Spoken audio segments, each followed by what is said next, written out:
ايه ده يابا انت بتعمل ايه؟ يا ده انا بلبس الحمام دبل باسم عشان لو بعت حاجه ورد التاني يبقى صاحبها عارف ان هي بتاعته وارن عليه ويرن عليا يبقى في تواصل يعني. طب يا ماما تنزل طيب في الحمام ده يابا تحت قدهم وهي تاكل. لا يا بود ما ليه ما بياكلوش، انا اللي باكل الحمام ده يا بود، من عمري يوم انا اللي باكله. انت يابا طيب محتاج حاجه؟ لا شكرا يا بود. بص كنت اقول لك على حاجه يا بود، في بتاع كده كنت بشرب بلح ولا اقول لك خلاص؟ خلاص يا بود. بس يابا مش ممكن يبقى ده كده غلط عليهم؟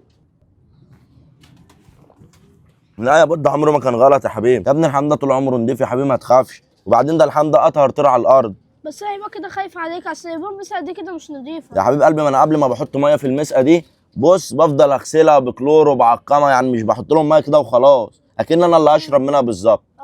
فما تقلقش يا بود. ايوه يابا فهمت.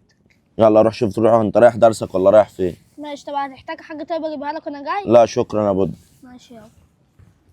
يا بودة كريم، يا عم محمد. امال فين ابوك يا بودة؟ ابويا جوه. ابوك هو ما بينزلش يا ابني من فوق؟ ده هو بيقعد مع الحمام اكتر ما بيقعد معانا. هي الغوايه كده يا بودة، مشيها بقى مش مشكله عادي، احسن من حاجات تانية كتير وحشه. خش له بقى هو جوه. ماشي يلا انزل، انت نازل؟ اه. طب خلي مامتك تعمل كوبايتين شاي بالله عليك، قول لها خف سكر زياده. ماشي. يا كريم. تعالى يا محمد تعالى اتفضل. امال ايه يا عم، في ايه يا عم؟ في ايه انا بس؟ لما اسال عليك يقولوا لي فوق فما بتنزلش ولا ايه؟ اه والله لسه داخل في حوار الفرخه بسم الله ما وبدات شاء افرخ. الله. ده نوعهم ايه دول يا كريم؟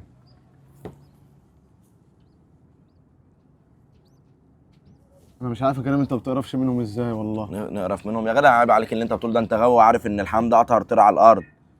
طب ده نوعهم ايه دول يا كيمو؟ دول ذره لطيفه دول. زراعة لطيفة. ده انا والله العظيم بيبقى عندي زغالين زيهم كده، لو اهليهم ما زقتهمش وما اكلتهمش بقوم راميهم على يا جدع على اخر دراعي. يا جدع حرام عليك اللي انت بتعمله ده روح يا جدع، ده انت لو قعدت كل يوم نص ساعه كده لميت الزغاليل كلها واكلتهم وجنبك طاجن الميه، الزغاليل بسم الله ما شاء الله هتلاقي نفسك عملت انتاج بسم الله ما كويس. شاء الله. ملبسهم دبل برضه؟ ايوه انا ما انت عارف ان انا الحمام بتاعي كله لابس دبل. طب كان في زغلول كنت واخده منك صغير حلس بطرطور كده، كان لابس دبلتك برضه وضاع مني. طب ما جالكش؟ ثواني كده بس انا ببيع حمام كتير، فمن الحمام انت عارف ما بتشبهش، فانت بص عليه لو هو بتاعك خد. ايوه هو ده لابس دبله اتحاد.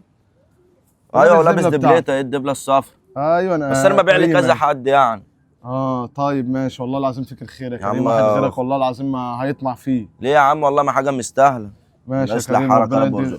ربنا يرزقك يا كريم. الله يبارك. طب بقول بالله لك عليك لو الزغلولتين دول دبلتهم ولا حاجه وظبطتهم كده هاخدهم انا برضه من الشغل. يا باشا تحت امرك، اي حاجه اول ما يجهزوا هبعتهم لك على حبيبي يا طول. كيمو حبيبي يابا. طب اصبر بس الواد ده هيعمل شاي على طول وطالع يا عم. هقابله بقى، خدها تكوي منه اشربها منه على السلم. خلاص ماشي روح الله يصلح، هلاقيه في الباب وراك بس. ايوه كوري بقى. وانت هنا بتعملي ايه يا نور؟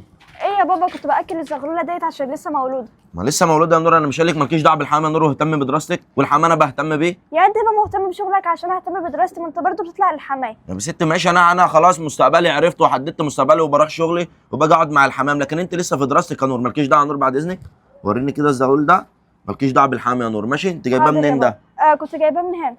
طب خلاص يا نور بقى مالكيش دعوه بالحمام وانزلي يلا روح شوفي طب دراستك. بص يا بابا، عايزاك تبص لي على الحمامه دي. معلوم الحمامه دي كل يا بابا ما احط ايدي عشان اشوفها فقست ولا لا تفضل تبص تضرب فيها كده. يا بنت ما هي خايفه على بيضها يا بنت، ما دي بص دي اول بص ما تيجي تحاول تيجي عند البيض بتاعها تفضل تضرب.